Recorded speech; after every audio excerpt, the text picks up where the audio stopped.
மனதில் எப்போதும் ஏதாவது எண்ணங்கள் தோன்றிக்கொண்டே இருக்கிறதா? எண்ணங்கள் சில சமயங்களில் மனதில் ரொம்ப மோசமான எண்ணங்கள் எல்லாம் வரும். அதெல்லாம் இல்லப்பான்னு யாரும் சொல்ல முடியாதுங்க. ஏனே தெரியாது ரொம்ப ரொம்ப கேவலமான எண்ணங்கள் கூட வரும். இதனால் மனசுக்குள்ள ஒரு பயமும் வந்துரும். ஐயோடா, நாம கெட்டவங்களா ஆகிட்டமான்னு கூட தோணும். மனசே சரியில்லாம குழப்பமா கூட இருக்கும். இந்த நிலை எல்லோருக்குள்ளும் வந்து போகும். இதற்காக நாம பயம் கொள்ள வேண்டிய அவசியம் இல்லைங்க. ஏன்னா மனசின் தன்மையே அப்படித்தான். மனசுக்கு ஓயாம ஏதாவது பேசிக்கிட்டே இருக்கணும். அதனால தொடர்ந்து சம்பந்தம் இல்லாம கூட எண்ணங்களை கொண்டு வரும். நல்லா உணர்ந்து கொள்வோம் ஃப்ரெண்ட்ஸ். இது மனதோட இயல்பு. நம்மளோட இயல்பு கிடையாதுன்னு தயவு செய்து புரிந்து தெளிந்து கொள்வோம்.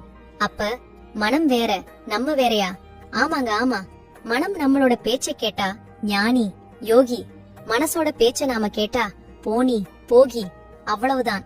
இந்த ஓயாமல் பேசிக்கிட்டு இருக்கிற மனசுகிட்ட இருந்து தப்பிக்கத்தான் தியானம், பிராணாயாமம் போன்ற மூச்சு பயிற்சிகள் எல்லாம். நாம தெரிந்து கொள்ள வேண்டியது கெட்ட எண்ணமோ நல்ல எண்ணமோ எது வந்தாலும் வேடிக்கை பார்க்க வேண்டியது மட்டுமே. உதாரணத்திற்கு, உங்கள் தெருவுல நிறைய பேர் போய்கிட்டும் வந்துகிட்டும் இருப்பாங்க. நீங்கள் வேடிக்கை மட்டுமே பார்ப்பீர்கள். அது போலதான் மனசுல நிறைய எண்ணம் வரும், போகும். நாம் வேடிக்கை தான் பார்க்கணும். தெருவுல போற ஒருத்தரை கூப்பிட்டு என்னப்பான்னு பேச்சு கொடுக்க ஆரம்பித்தால் அப்புறம் அவர் வீட்டுக்குள்ள வந்துடுவார்.